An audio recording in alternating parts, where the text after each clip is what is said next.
Sí, Toño, un abrazo para ti, otro Cari en SportsCenter. Claro que se ha convertido auténticamente en un cementerio. Este centro de alto rendimiento, poco movimiento, poca actividad. La mayoría de los jugadores pasaron la noche aquí. El seleccionado mexicano romperá filas el día de hoy.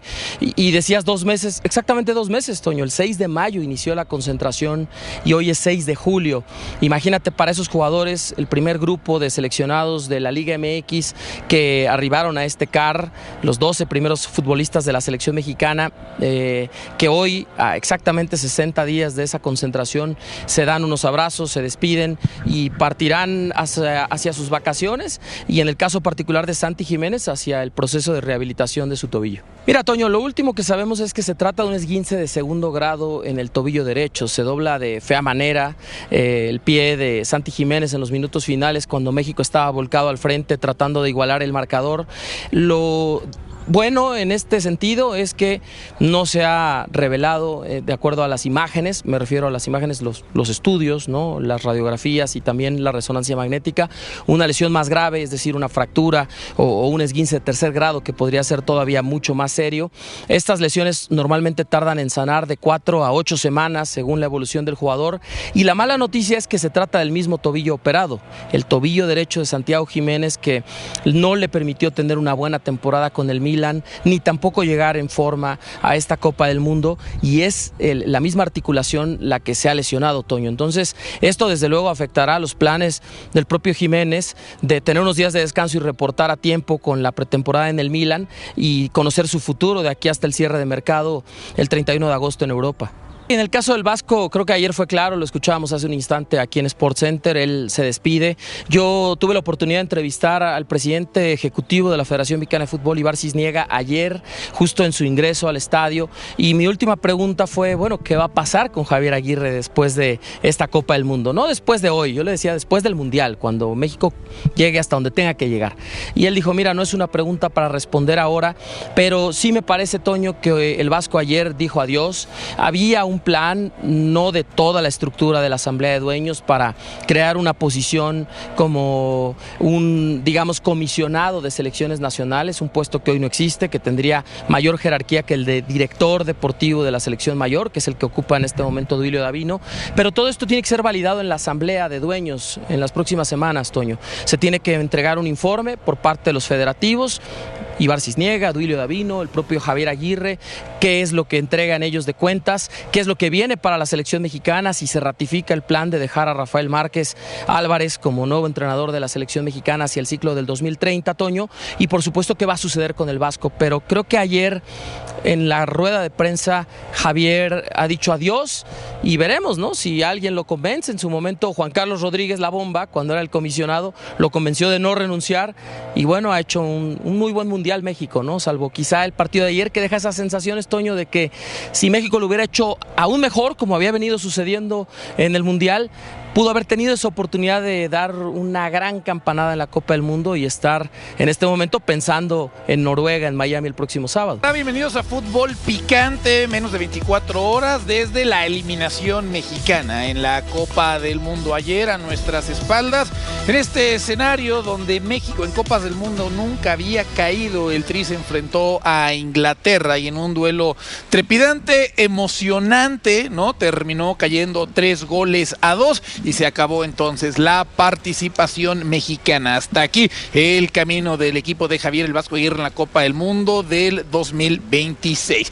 Dionisio Estrada, Héctor Huerta, José Luis Sánchez Solá, Chelis, Toño Valle, los saludamos con muchísimo gusto. Señores, Diony, se acabó el Mundial para México. Sí, con el saludo para todos, y se acabó en las instancias que la mayoría pensábamos hasta donde podía llegar la selección mexicana. Algunos podíamos establecer que podía quedar en primer lugar con 7 puntos, nunca nos imaginamos que fueran 9 de 9, ¿no? Otros pensábamos que podía quedar en segundo lugar, ¿no? Y algunos más pensaron en tercero, pero que al final de cuentas, a donde se complicaba la situación, a donde podía venir un rival candidato al título o muy fuerte, pues es donde iba a quedar la selección. Octavos de final. Se les agradece lo que es la lucha y la entrega, por supuesto, hasta el final, eso es de manera indudable, pero pues también ya en el plan del análisis tenemos que reconocer que seguimos cometiendo los mismos errores que de pronto cometemos cuando en otras ocasiones nos hemos quedado en estas instancias, ya sea de local o de visitante.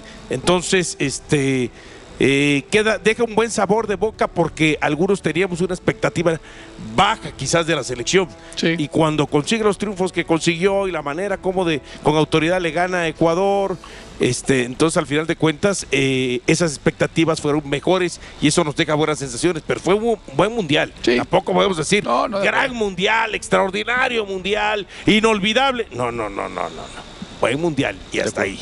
Héctor, gusto saludarte. ¿Cómo estás? Menos Hola, de 24 Toño. horas después de la eliminación mexicana. ¿Con qué sensaciones te quedaste? Primero, qué gusto estar con Diony, con Chelis, contigo. Gracias. Yo me quedo con la misma sensación que tiene la gente en la calle. Tú ves a la gente en la calle contenta, terminando el partido, todo el mundo aceptando que en las 3 competiciones que hemos tenido la suerte de organizar, nos han sacado de la competencia 3 campeones del mundo. Claro. Italia en el 70, Alemania en el 86, hoy Inglaterra en el 2026. México tuvo un crecimiento en números importantísimo en la historia del propio fútbol mexicano, que es a lo que hay que aspirar, es a ir creciendo nuestros números, ¿no? Jamás se había ganado 9 puntos en primera ronda, jamás se había conseguido 4 victorias en una Copa del Mundo, jamás. México estaba en el lugar 13 en la clasificación de todos los mundiales, de los 22 mundiales, hoy está en el lugar 11, subió 2 lugares, bajó a Rusia y a Suecia, entonces México ahí va avanzando. Si hablamos de que es un progreso particular, además el Vasco Aguirre tiene ahorita el récord de las 21 victorias que lleva México en Copas del Mundo, en las 18 que ha participado, de 21 lleva 7 victorias, es decir, la tercera parte de las victorias. Con 3 mundiales, ¿no? En mundiales, 7 victorias en mundiales, ha dirigido 3 mundiales contra 2 empates y 4 derrotas, 18 goles a favor, 10 en contra, 23 puntos le ha dado a México de los 78 que lleva en su historia. Sí, y estuvo a las puertas de llevarlo al juego de cuartos de final, que hubiera sido la segunda ocasión, bueno, la tercera ocasión que México se podía meter pero a esa con instancia. 16 equipos y 32, hoy son 48. Exacto, la cosa sí es ha diferente, cambiado. Sí, por supuesto que sí ha cambiado mucho la cosa. Chelis, gusto saludarte 24 horas después o menos de 24 horas después de la eliminación de México. ¿Cuáles son tus sensaciones? Agradecido porque hay que ver atrás, poquitos meses atrás, a dónde poníamos a México. Claro. No le dábamos nada y de a poquitas, con poquitos objetivos dentro del campo, fueron ganando puntos. Lo que más me gusta es que el mundo sabe a lo que juega México. Claro. Eso es para mí muy representativo en esta feria mundial del fútbol, y el 11º lugar que dice Héctor no representa en nada el fútbol en general de lo que se hace en este país. No lo representa. No. La selección, yo muy agradecida con ella, jugabas con un rival que era una décima mejor que tú, y esa décima la hizo valer. Sí, ayer acabando el partido, ¿no? Con la tecnología de hoy en día puedes escuchar en tiempo real los programas de análisis justamente de otros países. Ayer me concentré en el tema de Inglaterra y reconocían el esfuerzo enorme que tuvo que hacer la selección de Inglaterra para sacar el que para muchos en los últimos 40 años había sido el mejor partido para Inglaterra en Copas del Mundo. Destacaban lo difícil que es venir aquí, lo complicado que es sacar el resultado y cómo supo sufrir el equipo de Thomas Tuchel. Hacemos contacto hasta el centro de alto rendimiento con nuestro compañero León Lecanda. Lion, gusto saludarte, siguiendo de cerca como siempre al combinado mexicano. Llévanos por favor a lo que ha ocurrido a partir de que pita el final el árbitro del compromiso del día de ayer y lo que está pasando justamente en estos minutos con la selección mexicana. ¿Qué ocurrió a partir de que terminó la participación del Tri en la Copa del Mundo? Sí, Toño, primero el agradecimiento de los jugadores hacia el público que ayer se entregó en un estadio Azteca que trató de empujar siempre a esta selección mexicana a que siguiera haciendo historia. Yo coincido con ustedes, creo que ha sido un muy buen mundial de México, no extraordinario. Los malditos octavos siguen siendo la barrera infranqueable para esta selección mexicana en los últimos 40 años y la puedes contar de mil maneras, ¿no? Muy cerca de hacerlo, como contra Bulgaria en el 94 en los penales, cuando tenías en un puño a Alemania en el 98 y Bierhoff y Klinsmann terminaron el sueño, cuando muchos mexicanos se sentían o nos sentíamos ya en cuartos de final contra Estados Unidos en Corea-Japón y viene un golpe de realidad, cuando Maxi Rodríguez también destroza los corazones de México en los tiempos extra, cuando te supera con claridad Argentina en el 2010, que pudo haber sido una goleada mayor al 3-1, el no era penal de Holanda, donde parecido a la Alemania en el 98, en 2014 tenías al equipo neerlandés en un puño y lo dejaste ir y si era o no penal, en el 2018 te vuelve a superar bien otro de los campeones del mundo, el pentacampeón Brasil, y la única que se sale de la norma es por un gol, la edición pasada, la de Arabia, Toño, cuando le pudiste haber metido un gol más a este equipo árabe y en Qatar 2022 llegar a la instancia de octavos de final, quién sabe qué hubiera pasado ahí, probablemente México hubiera quedado fuera y ahora le vuelves a competir al tú por tú, como hago una reseña, ¿no? Pero vuelve a ser lo mismo, Toño, vuelve a ser esa sensación de que México pudo haber ganado este partido. Yo estoy convencido que México lo pudo haber ganado y lamentablemente esos errores de concentración muy puntuales, esas fallas individuales, por ejemplo la de Edson Álvarez en no rechazar bien un balón, el 3 veces mundialista, que deriva en el penalti que comete Raúl Rangel, termina con los sueños. Toño, ¿qué hizo la selección? Vino aquí al CAR en la noche, los jugadores tuvieron una charla técnica breve, agradecimientos para todos y de ahí inmediatamente de madrugada rompieron filas. Cuerpo técnico de Javier Aguirre y todos sus auxiliares salieron de madrugada. El resto del equipo, de los 26 seleccionados, muchos también se fueron en las primeras horas de este lunes. Otros han salido esta mañana desde los dos accesos del centro de alto rendimiento, el principal y el secundario. No han dado declaraciones. Ha comenzado ya el periodo de vacaciones para todos ellos. Y nada, Toño, es un día difícil de digerir para todo el mundo en este país. Lion, en algún momento en conferencia de prensa Javier Aguirre explica el por qué abandonó la cancha Julián Quiñones, por qué decidió sustituir a Quiñones. Mira, Toño, yo creo que ese será un cambio muy cuestionado al Vasco, ¿no? Él sentía en un momento dado que con la presencia en el área de 3 delanteros, Raúl Jiménez, Guillermo Martínez, Santiago Jiménez, podía generar peligro, podía buscar ese gol que enviara el partido a la largue y no le salió a México, ¿no? Eso es indudable, llenó de centros el área del equipo británico y no pudo tener, salvo esa última jugada en donde estuvo a nada de ser un autogol, o al menos no he visto la repetición, pero eso me da la impresión de primera mano, pues realmente no tuvo una llegada clara, ¿no? Creo que se defendió Inglaterra de todos esos servicios en el que habíamos comentado era el punto más fuerte del equipo inglés, ¿no? Entonces, eso buscaba más presencia en el área, no lo entendimos, la gran mayoría. Sacas al playmaker, al mejor jugador de México en este mundial, junto a Eric Lira, indudablemente han sido ellos dos los grandes exponentes de este tri, no porque otros no lo hayan hecho muy bien, pero ellos han sido los dos mejores, fuera de ninguna duda. Y nada, Toño, creo que quedarán esas dudas, ¿no? ¿Por qué arrancó César Montes si no estaba listo? ¿Por qué Edson Álvarez si no tuvo un buen mundial en vez de Israel Reyes? ¿Por qué no metió a Luis Gerardo Chávez, que tenía remate de media distancia?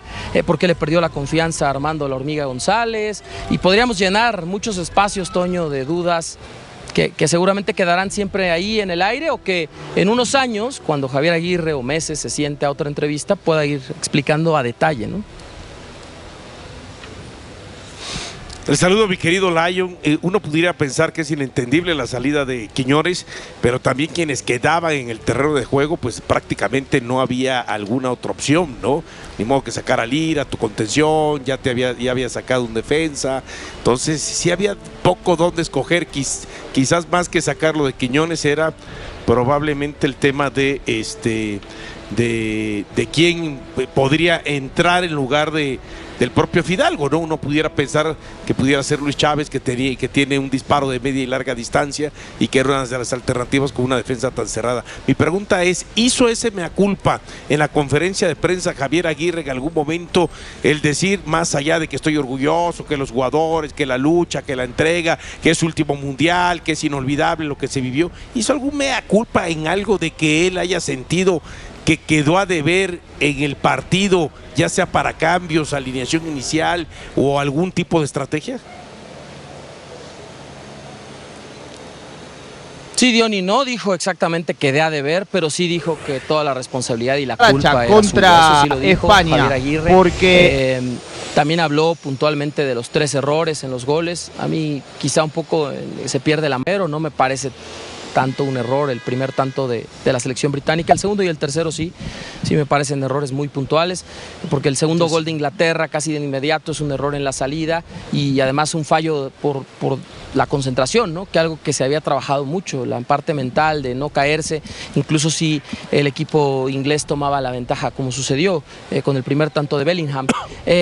La realidad es que sí, lo dijo, sí reconoció que él se había equivocado, que él había fallado, habló puntualmente de que los goles habían caído por errores, lo dijeron los jugadores también, hablé con Eric Lira, con Guillermo Martínez en la zona mixta y tanto Eric como el Memote lo reconocieron, se sienten orgullosos, sí, porque además los jugadores ingleses al final del partido llegaron a darles las manos, estaban exhaustos, no era para menos, con un jugador de desventaja en el terreno de juego, 11 contra 10, y los británicos reconocieron el gran mundial, el gran esfuerzo de México, la atmósfera que se vivió en el Estadio Azteca y haber ganado un partido histórico, así lo calificaron los jugadores, según el testimonio de Lira y de Martínez, los jugadores rivales, y también si tú lees a la prensa británica, también lo califica como una victoria épica, histórica, haber aguantado como soldados, ¿no? Parecía como si estuvieras hablando de la lucha por la independencia del pueblo escocés contra el ejército imperial de Inglaterra. No sé, Diony, creo que hay muchas cosas que se pueden reflexionar, pero claramente pues esta es una de ellas, ¿no? El por qué esto, por qué el otro, por qué aquello. El Vasco lo reconoció en la rueda de prensa, sí dijo que se había equivocado y que era su culpa. Hola León, ¿cómo estás? Qué gusto saludarte. Oye León, yo te preguntaría, a partir de que se consuma la eliminación de México anoche, supongo yo que el contrato de Javier Aguirre con Selección Nacional termina y supongo que a partir de hoy el nuevo entrenador tendrá que ser anunciado o ratificado, porque el contrato ya lo tiene Rafa Márquez por 4 años, y también la integración del cuerpo técnico. ¿Tú sabes si ya alguien en la federación puede tomar esas decisiones ahorita, o también en federación va a haber cambios, viene junta de dueños pronto, en donde vayan a tomar la decisión si estos directivos que están ahorita siguen o no siguen, o quién va a darle el espaldarazo a Rafa Márquez para que sea el siguiente técnico del siguiente ciclo mexicano? Sí, Héctor, gracias. Un fuerte abrazo también para ti. Tiene que ser ratificado todo en la Asamblea General de Dueños de la Liga MX. Sí hay un plan para que Rafael Márquez Álvarez siga este proceso, se quede como el director técnico de la selección mexicana. Esa va a ser la propuesta que presente Mikel Arriola con Ibar Cisniega. No te escuché, perdón, Héctor. Sí, que hay contrato inclusive. O sea, sí tiene contrato por 4 años él. Correcto, sí, y ese es el plan de la Federación Mexicana de Fútbol, o sea, lo ponen Mikel Arriola, Ibar Cisniega, Duilio Davino, y ellos son los que aseguran, ¿no?, en su plan de seguimiento, pues que le van a dar justamente la proyección para que Rafael Márquez cumpla con este contrato que está. Todo esto tiene que ser ratificado en la Asamblea de Dueños, se tiene que entregar un informe, lo que me han dicho, tanto desde la presidencia ejecutiva de Cisniega, la dirección deportiva de Davino, la dirección técnica de Aguirre, se tiene que entregar toda esta, digamos, balance, todo este análisis final, todo este informe por escrito, se va a presentar en la Asamblea de Dueños, se va a presentar, como bien lo has dicho, la propuesta de un entrenador que ya tiene un precontrato o un contrato hecho. Tú sabes que en el fútbol mexicano los contratos también pueden romperse. En la Asamblea de Dueños tiene que haber ese respaldo, ese espaldarazo hacia Rafa para que él se mantenga como técnico. Ese es el plan, te lo digo, Héctor, tiene que hacerse el informe. Y también por ahí, lo habíamos hablado hace un par de semanas, existía la idea de crear una nueva posición, la de comisionado de selecciones nacionales, que no existe, que quedaría por encima de la estructura, digamos, jerárquica de Duilio Davino o de la dirección deportiva del Tri Mayor, y abajo de la dirección o de la presidencia ejecutiva, quiero decir, de Federación Mexicana de Fútbol, y que este sería tomado por el Vasco, pero eso también tiene que ser presentado en la Asamblea. Yo ayer se lo pregunté a Ibar Cisniega antes del partido y dijo, ese tema lo vamos a hablar cuando acabe. ¿Y dónde se va a hablar, Héctor? En la Asamblea de Dueños. Que además tienen que tomar una decisión rápida. ¿En qué sentido me refiero? la próxima fecha FIFA no tarda mucho en llegar. De acuerdo. Sí, suele ser que en agosto, ¿no? Por Sí, ahí suele ser la primera entonces, fecha FIFA después ahí, del Mundial. ahí tendrá que ser o Rafa Márquez, o si de pronto hay un golpe de timón, que a mí sería un despropósito total, quien termine por dar esa lista. Yo no lo creo León? tampoco, ¿eh? Totalmente, Diony, totalmente. Yo no creo que vayan a ir en otra dirección. Me parece que Rafa Márquez va a recibir el espaldarazo, que se va a apuntalar muy bien su cuerpo técnico. Este equipo de asistentes y de gente que integró el staff de Javier Aguirre, en realidad creó una comunión muy importante con el grupo. Vamos a ver, ¿no? Porque también tiene que decidir el Vasco si quiere seguir dirigiendo, si dice, mira, ya cuelgo la libreta, ¿no? Y el iPad, y decir, bueno, ya es momento de dedicarse a su familia. Hay muchas decisiones que se tienen que tomar, y te lo digo porque un Paul Lorente, el preparador físico, un Tony Amor, el primer asistente del Vasco, Joseba Ituarte, el entrenador de arqueros, este era el cuerpo técnico del Vasco, incluyendo a Rafa Márquez, por mencionar a los primeros, pero pues a ver si alguno de ellos entra en los planes de federación y del propio Rafa Márquez hacia el futuro. Son muchas preguntas que quizá ahora es muy difícil responderles.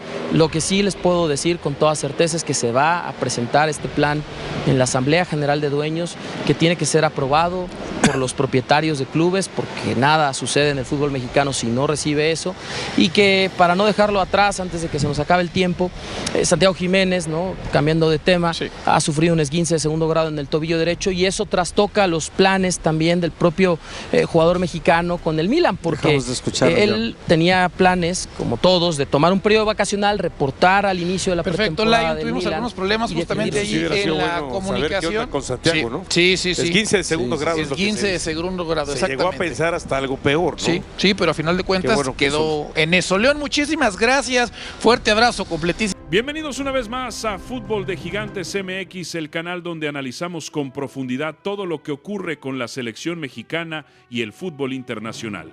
Hoy toca hablar de una de las noches más dolorosas para el tricolor en este Mundial 2026. México estuvo muy cerca de conseguir una clasificación histórica, pero terminó cayendo por marcador de 3-2 frente a Inglaterra en los octavos de final, en un partido que quedará marcado por la frustración, los errores puntuales y una oportunidad que parecía estar al alcance de la mano. Lo más increíble de todo es que Inglaterra terminó jugando con 10 hombres durante el tramo final del encuentro y aún así consiguió resistir los constantes ataques mexicanos para sellar su boleto a los cuartos de final, donde ahora enfrentará a Noruega.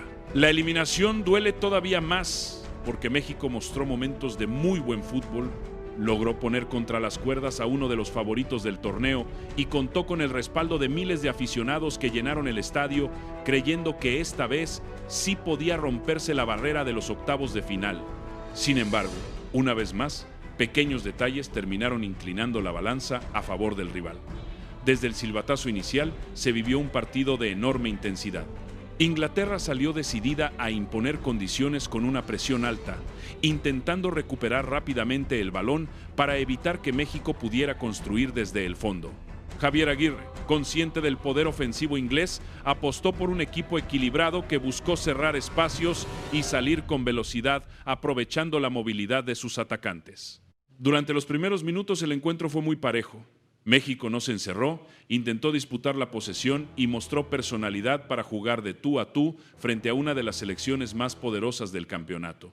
Cada recuperación del tricolor despertaba la ilusión de la afición, que veía a un equipo decidido a competir sin complejos. Sin embargo, Inglaterra comenzó a encontrar espacios por los costados y poco a poco fue inclinando el campo a su favor. La circulación rápida del balón empezó a generar problemas para la defensa mexicana, obligando a los mediocampistas a recorrer muchos metros para cubrir los espacios. A pesar de ello, el conjunto nacional resistía con orden y buscaba responder mediante contragolpes bien elaborados. El primer golpe del encuentro llegó tras una jugada colectiva del conjunto inglés, donde una serie de desajustes defensivos permitió que el rival encontrara espacios suficientes para abrir el marcador. El gol fue un duro golpe para México, pero lejos de venirse abajo, el equipo reaccionó con carácter. Los futbolistas adelantaron líneas, comenzaron a presionar con mayor intensidad y encontraron el empate gracias a una jugada donde el esfuerzo colectivo terminó imponiéndose sobre la defensa inglesa. El estadio explotó de emoción y por algunos minutos parecía que el impulso anímico favorecería completamente al tricolor. México vivía sus mejores momentos del partido, recuperando balones en territorio rival y generando llegadas constantes sobre la portería inglesa. Sin embargo, cuando mejor jugaba el conjunto mexicano, apareció nuevamente la calidad individual del rival para recuperar la ventaja. Inglaterra aprovechó un momento de desconcentración defensiva y volvió a ponerse arriba en el marcador. Ese segundo gol volvió a cambiar completamente el desarrollo del encuentro.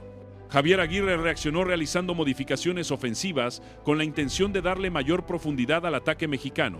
Los cambios surtieron efecto y México volvió a encontrar el empate gracias a una gran jugada colectiva que devolvió la esperanza a toda la afición.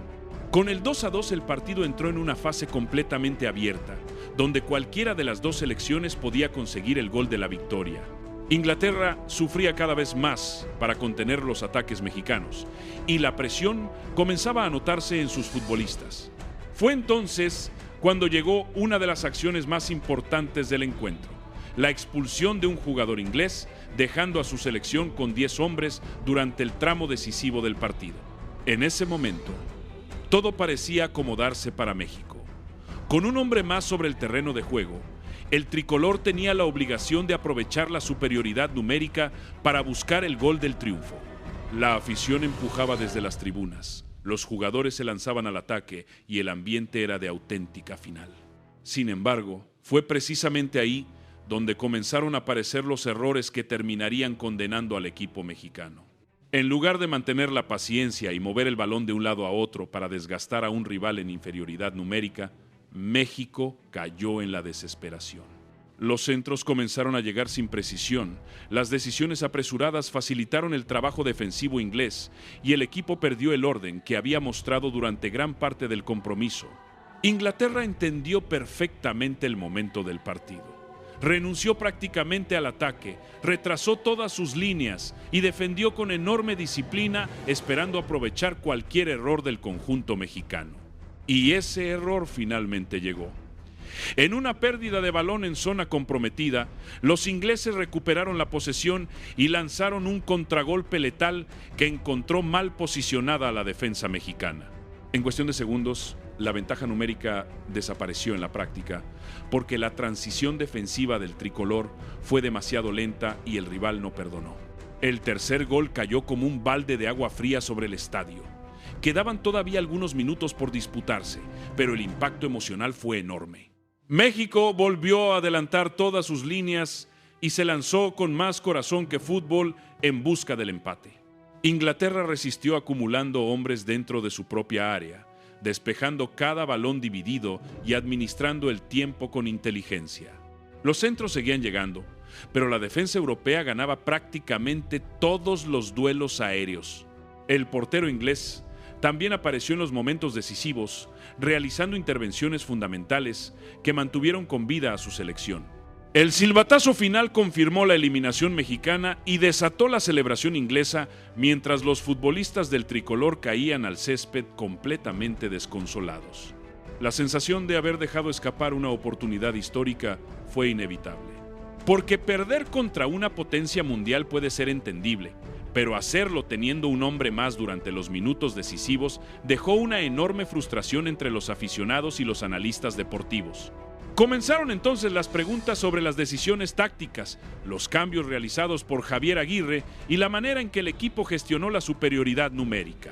Muchos coincidieron en que México perdió la calma en el momento más importante del partido y permitió que Inglaterra encontrara espacios que nunca debieron aparecer jugando con 10 futbolistas. También surgió el debate sobre la falta de contundencia ofensiva.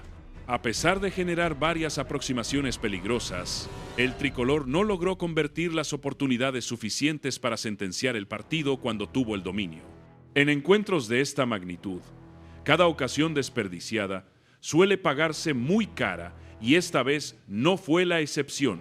Inglaterra demostró por qué es considerada una de las selecciones más competitivas del mundo, manteniendo la concentración incluso en condiciones adversas. México, por el contrario, dejó escapar una oportunidad que parecía inmejorable para alcanzar los cuartos de final y escribir una página diferente en su historia mundialista. Ahora llegará el momento de las reflexiones, de analizar qué funcionó, qué salió mal y cuáles son los aspectos que deberán corregirse de cara al futuro. Porque más allá del dolor de esta eliminación, también hubo aspectos positivos durante el torneo. El equipo mostró personalidad en varios encuentros. Aparecieron jóvenes con enorme proyección y quedó claro que existe una base interesante sobre la cual seguir construyendo.